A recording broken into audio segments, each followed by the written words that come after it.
બોલો સદગુરુ મહારાજ કી જય. આજ કે આનંદ કી જય.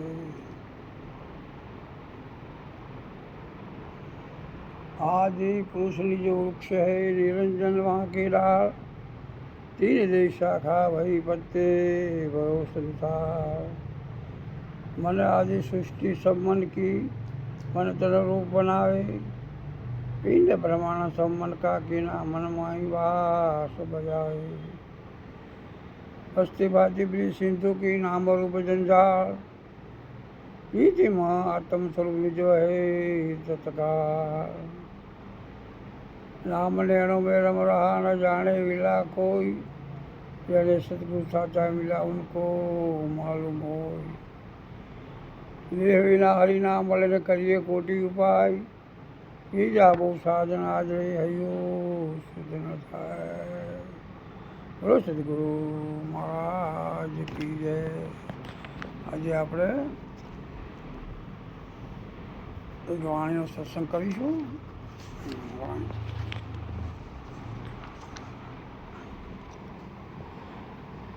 સંતો ભાઈ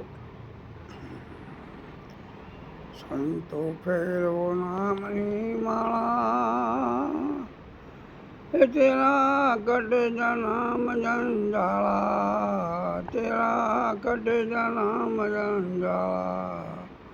ગુરુ ગમ કેરી કોંચી કર રે, ગુરુ ગમ કેરી કોંચી કર રે, તો તૂટે મોકા તાળા. એ તાળાને દૂર કરો તો, એ તાળાને દૂર કરો તો, ગઢ ભીતર જ્વાળા રે સંતો ફેરો નામની માળા. એ સંત શું કહે છે કે નામ શું છે? નામ એ ગુરુ મંત્ર અથવા સ્વયં વ્યાપક સત્તા છે, જે બહુ અમૂલ્ય છે, જેનું મૂલ્ય આંકી શકાય તેમ નથી. તે કેવળ માત્ર ને માત્ર સદગુરુની દયા, કરુણા, વાત્સલ્યતા આ યોગ્ય મળી શકે છે. આ નામ અખંડ, અનાદિ, અનંત, અલગ, અમાપ, અજર, અમર, અગમ, અવિનાશી, નિરંજન, નિરાકાર છે. તો તેની ગમ કોઈ મહાપુરુષનો સંગ કરી, તેમના વચન હૃદયમાં ગ્રહણ કરી, આ મળેલ ઉત્તમ અવસરે તેની સાચી ઓળખ કરી લેવા જેવી છે. શું કરી લેવા જેવી છે? તેની જેમ છે તે ઓળખ કરી લેવા જેવી છે. નહીં તો આવેલ અવસર ફરી ફરી નહીં મળે. ને આ નામ મુખથી બોલાતું નથી. શું કહ્યું? આ નામ મુખથી બોલાતું નથી. જીભ પણ તેનું ઉચ્ચારણ કરી શકતી નથી. જીભ માત્ર તેની નકલ કરી શકે છે, બાકી સ્પષ્ટ જીભ બોલી શકે બાકી સ્પષ્ટ જીભ બોલી શકે તો આ નામ કેમ સામેના પાત્રને સમજાતું નથી? તેની યુક્તિ માત્ર સદગુરુ ચડે સર્વ ખાલી થઈ જતા સદગુરુ લક્ષ્ય દ્વારા સ્થાન આપી સમજાવી દેદાર દર્શન કરાવે છે. શું કરે છે? જેમ સજમ દેદાર દર્શન કરાવે છે. સદગુરુ સિવાય નામની ઓળખ થાય તેમ નથી. જંજાળ એટલે કે માયા અથવા સંશય, ભ્રાંતિઓ તે નામ સ્વરૂપને જાણ્યા પછી છૂટવા મળે છે. શું થાય છે? ત્યારે પોતાના સ્વરૂપ જાણ્યા પછી આ બધી ભ્રાંતિઓ છૂટવા મળે છે. કારણ કે તે સત્ય ન હતી, પણ અજ્ઞાનવશ સત્ય જણાતી હતી. જેમ કે કોના ચોરું ને કોના વાસરું, કોના માયા ને બાપ, હે અંતે જાઉં જીલે કરું. અહીં તો જીવતા સર્વ સમર્પણ કરતા દેહ હોવા છતાં વિદેહ પદમાં સદગુરુ મહારાજ સ્થિર કરાયા છે. શું કરે સદગુરુ મહારાજ? સ્થિર કર્યા છે ને સર્વમાં એકની ભાવના જગાડી છે. એટલે કે અદ્વૈત સ્વરૂપની વાત સમજાય છે. બીજો કોઈ છે જ નહીં. સર્વમાં નિજના દર્શન થાય છે.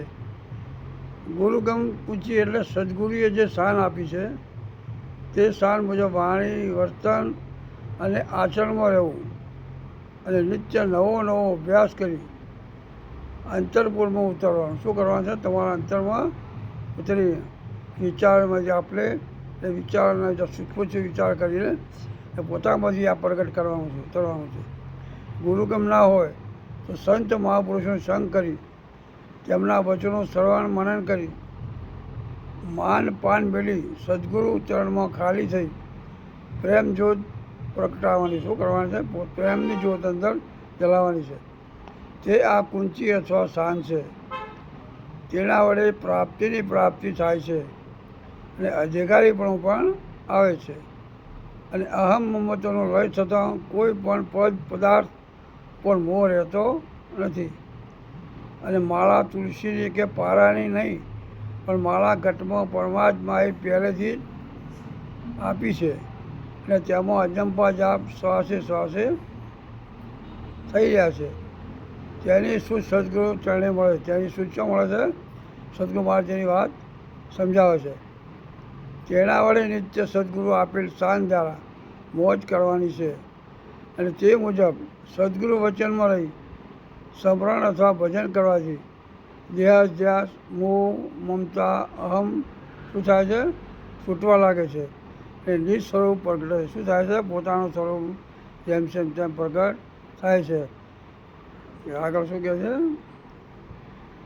આ કાયામાં પ્રગટ ગંગા, કાયામાં પ્રગટ ગંગા, શી ચાલો પગપાળા.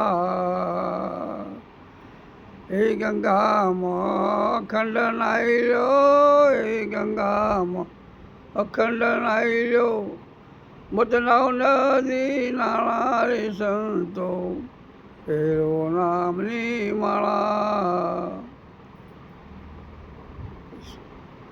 સંત કહી રહ્યા છે કે આ અમૂલ્ય કાયામાં સર્વસ્વ છે. જેમ કે પિંડેશો બ્રહ્માંડ, જેટલું પિંડમાં છે એ બધું બ્રહ્માંડમાં છે, બ્રહ્માંડો છે પિંડમાં છે. જેમ કે આ કાયામાં પ્રગટ ગંગા એ જ નામનો પ્રતાપ છે, સદગુણો પ્રતાપ છે. સંત અને શાસ્ત્રો ત્રણ ગંગાની વાત કરે છે. એક સમાજ ગંગા, એટલે તેમાં તમે સમાજને સુધારક કે સેવાના કામ કરો તો તમને પદને પ્રતિષ્ઠા મળે છે.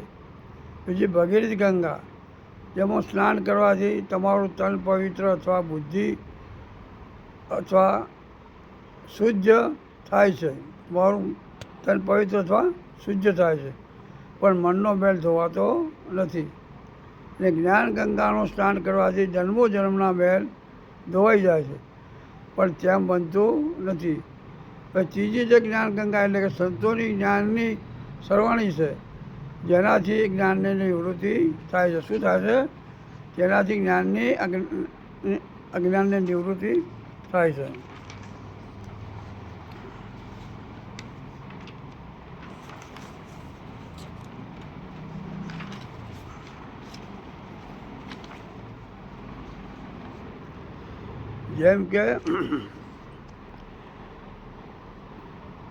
જેમ કે જીવ અનંતવાર જન્મ મરણના ચક્રવ્યૂહમાં અજ્ઞાનને લીધે આવે છે, જાય છે, તે ભવાટીમાં ફસાય છે અને શુભ અશુભ કર્મ ભોગવતો નવા નવા ઘાટે આવ જાવ કરે છે.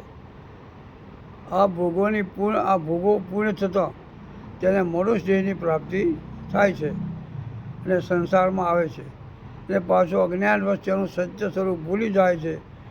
જે માયા હરીની હતી ને હરીને સોંપવાની હતી, પણ અવિદ્યાને લીધે ભૂલીને માયા પર મોહ કરે છે. શું કરે છે? માયા પર મોહ કરે છે. પરમાત્માની માયા છે, માયા હોપવાની હતી પરમાત્માને, પણ હોપતો નથી, પોતે મોહ કરે છે. પણ પૂર્વે કરેલી ભક્તિના સંસ્કાર પૂર્ણ થતો તેના વિચારોમાં પરિવર્તન આવે છે અને નામને જાણવાની તાળાવેલી લાગે છે. એટલે તેને સંત મહાપુરુષનું સાનિધ્ય સોંપડતો, તે પૂર્ણ જિજ્ઞાસા જાગતો સદગુરુ તેને સંતની પ્રેરણા મળી જાય છે. શું થાય છે? સદગુરુ સંતની પ્રેરણા મળી જાય છે. તેને જે કાયમ અખંડ ગંગા વહી રહી છે તેની શાન સદગુરુ આપી વિવેક અને યુક્તિથી પારક કરાવે છે, યુક્તિ મુક્તિ પારક કરાવે છે.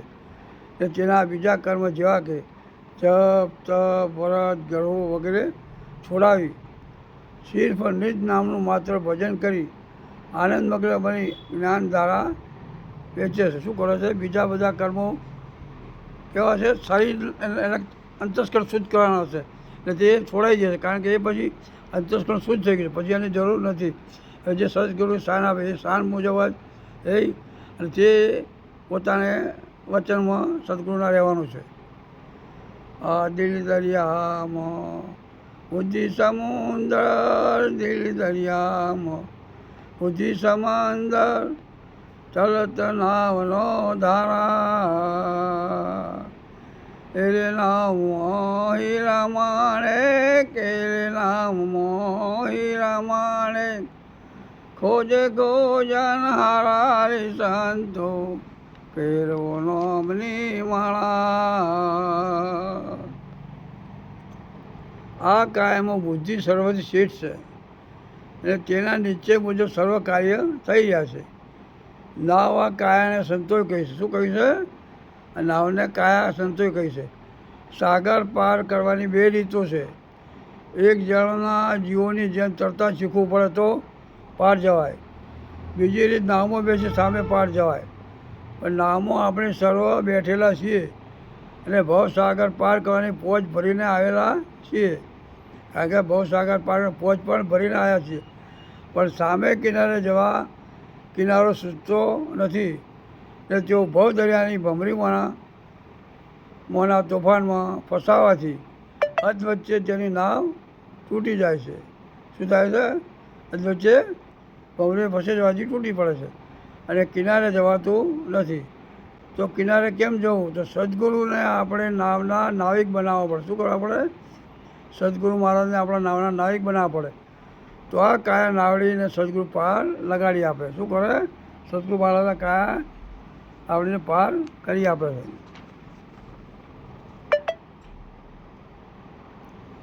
સમરણ કરી લે પ્રાચિત કરી લે, સમરણ કરી લે પ્રાચિત કરી લે, ચિત્તમના કર ચાળા. ખીમદાસ ગુરુ માણ પ્રતાપે, ખીમદાસ ગુરુ માણ પ્રતાપે, હરદમ બોલે પ્યારા રે સંતો, પેરો નામની માળા. આગળ શું કહે છે? સમરણ કરી લેલા જેનું તને સદગુરુએ સમજાવી નક્કી કરાવી એ તને શાન આપી છે, તેને ભૂલ્યા વિના હરદમ શ્વાસે શ્વાસે ભજન કર. ને તારાથી આ સાધનના યોગી, તારાથી આ મળેલ સાધન યોગી જે કર્મ વાણી વર્તન કે આચરણમાં જો ભૂલ થઈ ગઈ હોય તો તેનું પ્રાયશ્ચિત કરી વિશ્વાસને સજ્જા રાખી. શું કરવાનું? વિશ્વાસ ને સજ્જા મૂળ છે આખી. ગુરુ વચનમાં સત્યથી ફરી ભજનમાં લાગી જા. એટલે ચિત્તના ચાળા એટલે કે સદગુરુના વચનમાં જરા પણ શંકા કુશંકા કરવી નહીં, એટલે કે ચાળા કરવા નહીં. નિત્ય નવો નવો રંગ ચડાવો. હરદમ ગુરુ વચનમાં તત્પર રહેવું, એટલે ગુરુ વચનના હરદમ તત્પર રહેવાનું. આમ પણ જો ડૂબવાના માટે શા માટે વિશ્વાસ રાખવો? પહેલાં ડૂબીને જવું, કારણ કે તરણું કેટલું મામૂલી હોય છે, પણ એ તરણું એને કિનારે પહોંચાડે છે. મધ્ય દરિયે તણાવ પર જેની નજર પડે છે અને એના સહારે તરતો તરતો કિનારે પહોંચે છે. આ તો સત્ય છે, કારણ તરણું કોઈ જ ડૂબતું નથી. તેમજ તેને કોઈના સહારાની જરૂર નથી. તેની સાથે જેને તરણનો સહારો લીધો છે તે પણ કિનારે પહોંચે છે. આ હરદમ બોલવાવાળો આપણને કહે છે, હું અહીંયા છું, મૂંઝાતો નહીં. હું અહીંયા છું, મૂંઝાતો નહીં. હું તારી સાથે છું, ગભરાતો નહીં. આ મખંડ બોલે છે ને મુક્તિ આપવા પોતે શાન કરી બોલી લક્ષ્ય આપી રહ્યો છે. તે જ આપણું નિજ સ્વરૂપ છે. પણ આપણે પોતાની અંદર લક્ષ્ય રાખી અને સદગુરુ વચનમાં જેમ સજન રહી અને જો નિષ્ઠા રાખી અને વચનો ચાલીશું તો ચોક્કસ આ નાવ પાર ઉતરી જશે. બોલો સદગુરુ મહારાજ કી જય, બલારામ મહારાજ કી જય.